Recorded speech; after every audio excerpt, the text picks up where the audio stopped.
This feels kind of weird to talk about when like Xenoblade 3 isn't even out yet. I mean, I guess it's somewhat fair because like they announced it during like the whole direct, so I guess it's fine. But I'm really curious on what the extra story is going to be for Xenoblade 3. Now, originally, with like, the whole art, we know the art that's like insanely good. It has like, the Monado, the Aegis sword on it, like, it's really good. It just looks really nice. Now, I thought, and I feel like a lot of people thought, that that was going to tie into Challenge Battle, and that how it's going to be like, oh, we're going to have like, Rex and Pyra, Mythra, and Shulk appear in Challenge Battle, kind of like how Shulk and Fiora and Elma appeared in, in Xenoblade 2. Which, that's cool, fan service. I'm all down for that. Just you can put them in there. No can of reason, they just show up. We're just here now. You don't really have to think of like a big plot reason why they're there. So like, it works out. But after them teasing a little while ago of the hero character, and it not resembling Shulk, it not resembling Rex, doesn't look like Pyra Mythra, and how the character, also the silhouette, looks like a certain someone, and by certain someone I mean Poppy, like kind of a rusted version of Poppy, which I know there's people out there thinking like, oh, it can't be Poppy, it's just like a new character altogether, which, yeah, I can, believe that, but hear me out on that. What if it's something a la Mega Man X, where it is technically a Poppy, but not like the Poppy we know? It's kind of similar to how like, Dr. Light built like X and like put him in a capsule and like, the future will find him or whatever, because he's like too powerful or whatever. So it could be something like that, where it's technically a Poppy, and Tora still built them, but it's not the Poppy that we know. So I feel like that could work out and be kind of interesting. And also would help with the depression of not having the, a real Poppy being all sad in the press that Tora's not there. So I think that would help out a lot. Especially for me. Okay, so let's say that hero character actually is a Poppy. Who's the second one going to be then? Because it's going to be really weird. It's like, oh, it's Poppy and Shulk. The ultimate combo. So I feel like the other hero character is going to be like more of a Xenoblade 1 representative. How like Poppy, represents 2. And I've been kind of thinking of ones it could be. And like some ideas come to be like, oh, it could be like a Machina. It could be like Vanea or something. It could be like, I don't know, Mikol. It could be like maybe a Hyentia. Like maybe it's an older Teelin, which, that could be cool. But kind of the main one I really would want would be Tyrea. Now, it probably wouldn't make any sense because I feel like Tyrea is going to be around in like the story, especially for like a Melia, because like Tyrea is like, kind of like Melia's second in command, I would feel. Because like, they resolve all their, past, events, and future connected at the ending. And I feel like she's going to be kind of like the opposite of Dromark, because I feel like Dromark's still going to be around for Nia, because like, if that's Nia, then Dromark should still be there. Like, that's just going to be kind of funny that Dromark's like going to be second in command against like Tyrea. And there's going to be like a Dromark boss fight where like everyone loses because Dromark's too powerful.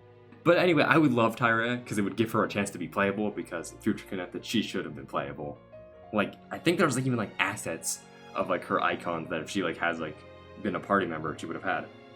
Which is just, I'm still kind of sad about that. It would have been really cool. Kino and Nene is cool, but like, I'll take Tyrea over that any day. So maybe it wouldn't be Tyrea after I kind of convinced myself it wouldn't. So like, I'm kind of curious on who it could be or what it could be, because it could be something similar to like Poppy, where it's like, oh, Tora built them, it's a new one. Who knows? Maybe it's related to Ricky. Maybe it's another one of Ricky's kids. It's actually one of Kino and Nene's kids or something. Could do that. That could be a way to tie it together and have another not playable character, because we only have Riku and Monado. What's another one to have? Why not? And also, we kind of fitting that, Poppy is, Nopon related, and like, yeah, so like the challenge battle things are related to Nopon, and like, Nopon Arc Sage. Yeah, I think that would work. I think that's actually really fitting. Let's do it. I like that. Prediction. There's my prediction. Come back to this video when the next character gets, the silhouette gets dropped, or is dropped. It's gonna be a Nopon from like one of like Ricky's long lost kids, or Kino and Nene's kids. Whatever, which one it works. It's gonna be somehow related to Ricky in some way, shape, or form. But that's talking about challenge battle on this video. It really isn't about challenge battle. It's about the extra story.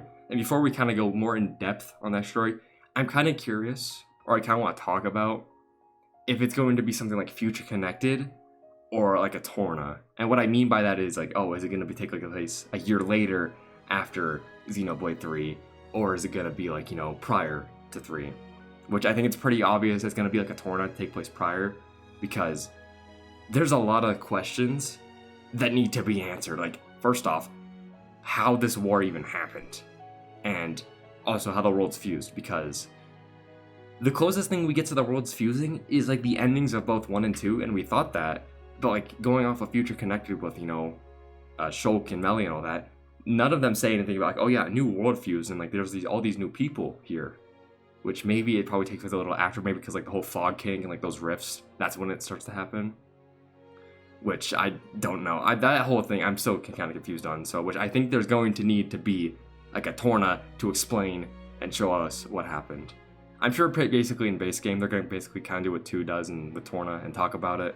But then like Torna's going to give us in all the context so we can actually be there.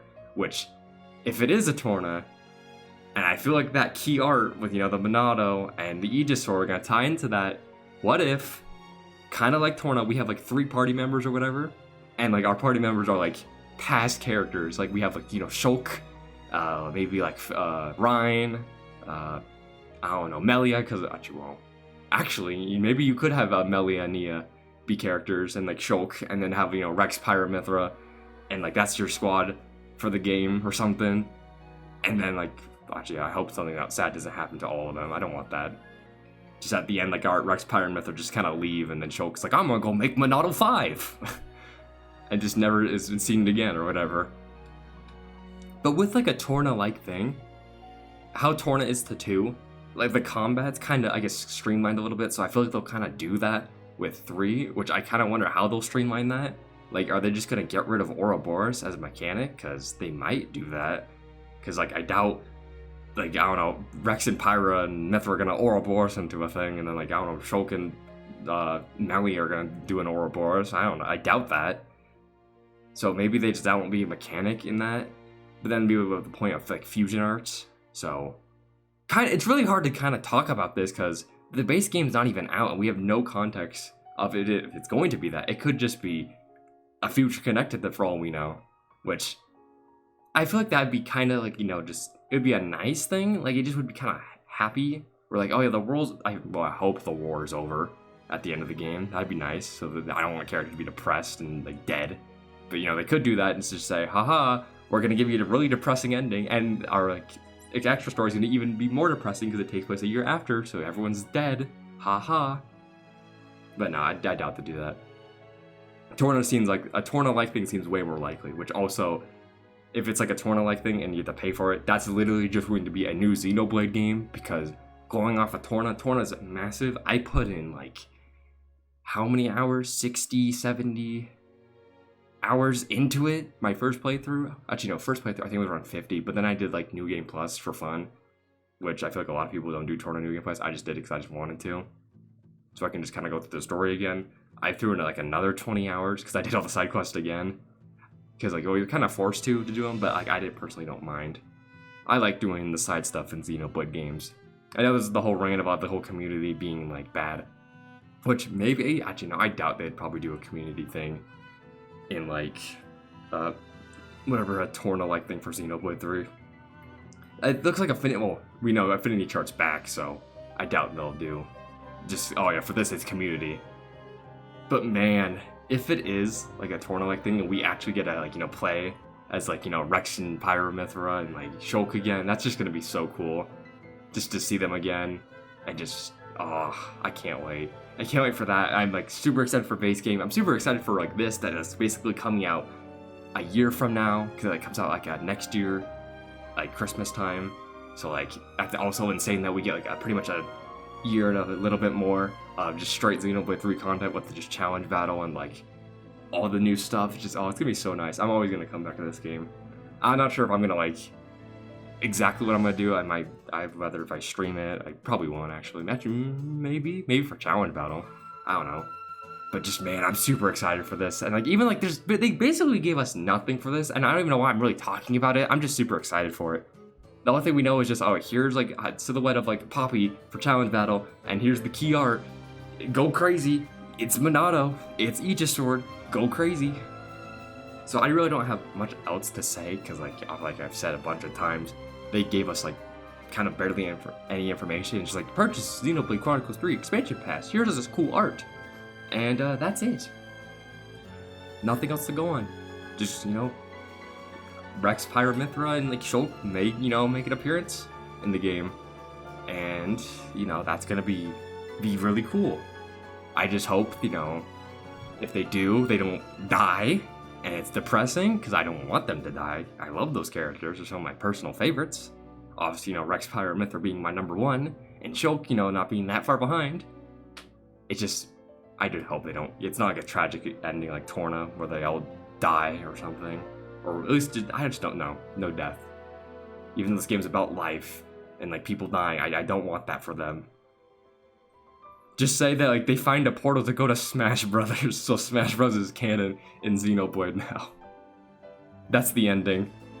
That's why the world, there's a war, because like, Rex and Shulk kind of governed it. They were basically like, I don't know, the presidents of the world, and they just left to do Smash Brothers. So then they just gave it to Nia and Melia, and then the world just went to Garbo.